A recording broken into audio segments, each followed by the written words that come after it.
Hi friends, welcome to கடாய் சமையல். இன்றைக்கி நம்ம எல்லாருக்குமே ரொம்ப பிடிச்ச தேன் மிட்டாய் எப்படி செய்கிறதுன்னு தான் பார்க்க போகிறோம்.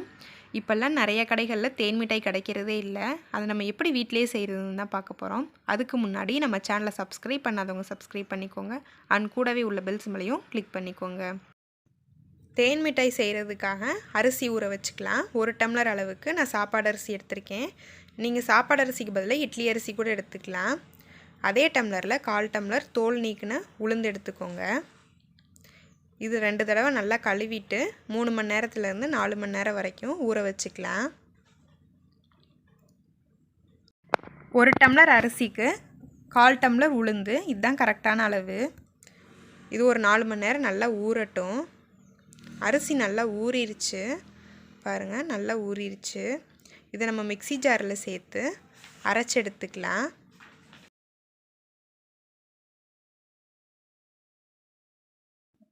கொஞ்சமாக தண்ணி ஊற்றி நல்லா கெட்டியாக அரைச்சி எடுத்துக்கோங்க.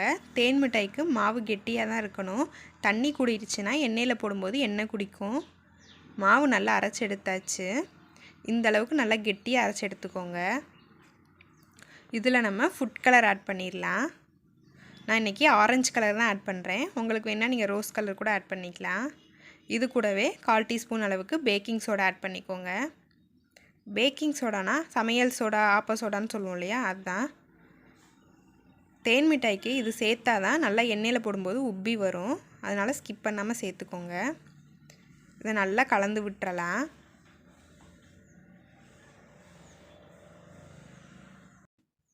நல்லா கலந்து விட்டாச்சு பாருங்கள், மாவு நல்லா கெட்டியாக இருக்குது. இது கொஞ்ச நேரம் அப்படியே இருக்கட்டும். அதுக்குள்ளே நம்ம சீனி பாகு ரெடி பண்ணிக்கலாம். பாகு ரெடி பண்ணுறதுக்காக ஒரு பாத்திரத்தில் 1/4 டம்ளர் அளவுக்கு சீனி எடுத்து வச்சுருக்கேன். அதை ஆட் பண்ணிக்கலாம். அரிசியும் உளுந்தும் நம்ம 1/4 டம்ளர் தான் எடுத்தோம். அதே அளவுக்கு சீனி எடுத்துக்கோங்க. அப்படின்னா தான் இனிப்பு கரெக்டாக இருக்கும். இதில் 1 டம்ளர் அளவுக்கு தண்ணி ஊற்றி நல்லா பாகு காய்ச்சிக்கலாம்.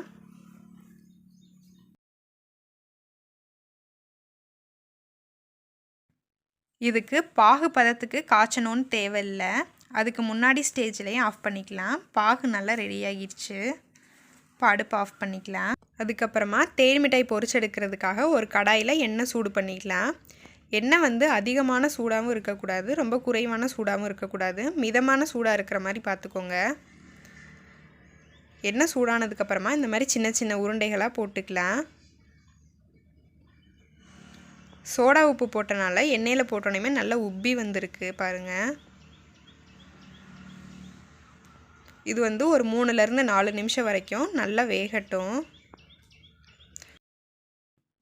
இதை மீடியம் ஃப்ளேமில் வச்சே வேக வச்சுக்கலாம். எல்லா பக்கமுமே நல்லா செவந்து வரட்டும். அப்பப்போ இது மாதிரி திருப்பி போட்டுக்கோங்க. கலர் நல்லா செவந்து வந்துருச்சு. எல்லா பக்கமுமே நல்லா வெந்துருச்சு.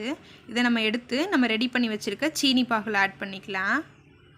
பாகும் சூடாக இருக்கணும், தேன் மிட்டாயும் சூடாக இருக்கணும். அப்படின்னா தான் ஈஸியாக அப்சர்வ் பண்ணிக்கும். இதே மாதிரியே எல்லா தேன் மிட்டாயும் பொரித்து பாகில் போட்டுக்கலாம்.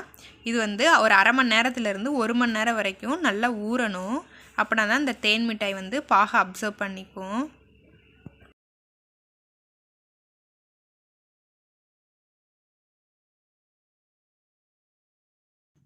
மிட்டாய் எல்லாமே நல்லா ஊறிடுச்சு, நல்லா உப்பி வந்திருக்கு பாருங்கள்.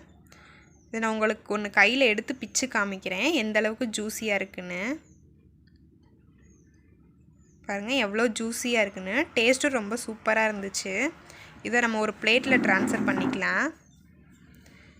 ஒரு பெரிய பிளேட்டில் நீங்கள் தேன் மிட்டாயை தனித்தனியாக எடுத்து வச்சு பாகோட ஈரப்பதம் போகிற வரைக்கும் உணர்த்தி எடுத்து அதை நீங்கள் டப்பாவில் கூட போட்டு ஸ்டோர் பண்ணி வச்சுக்கலாம்.